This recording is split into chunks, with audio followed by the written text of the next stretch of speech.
পরিবর্তন, আমরা ছাত্র রাজনীতির গুণগত পরিবর্তনে অনেক কিছু এখন দেখতে পাচ্ছি। এই ছাত্র রাজনীতির গুণগত পরিবর্তনের যে ফাও আলাপ, এটা একদম কমপ্লিটলি এটা হচ্ছে একটা নেস্টি আলাপ। দলীয় ছাত্র রাজনীতির কখনোই গুণগত পরিবর্তন হবে না।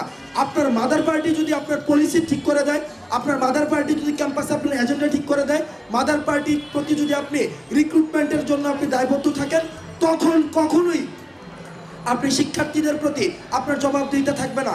কারণ আপনার পদ প্রমোশন সব কিছু হচ্ছে মাদার পার্টি নির্ধারণ করবে। সেই জায়গা থেকে আমরা এই ক্যাম্পাসে দলীয় ছাত্র রাজনীতি আমরা চাই না, আমরা চাই ছাত্র রাজনীতি। ডাকসুতে যখন একটা শিক্ষার্থী আসবে, তখন সে ছাত্র দলের প্রতিনিধি হিসাবে আসছে না, সে শিবিরের প্রতিনিধি হিসাবে আসছে না, ইউনিয়নের প্রতিনিধি হিসাবে আসছে না, বৈষম্যের প্রতিনিধি হিসাবে আসছে না, সে আসবে ঢাকা বিশ্ববিদ্যালয়ের সকল শিক্ষার্থীর প্রতিনিধি হিসাবে। আমরা দেখেছি যে আমাদের ছাত্র নেতারা কখনোই সব শিক্ষার্থীর প্রতিনিধি হিসেবে উঠে আসতে পারেনি। সে হয়তো ছাত্রলীগের প্রতিনিধি ছিল, ছাত্র দলের প্রতিনিধি ছিল, শিবিরের প্রতিনিধি।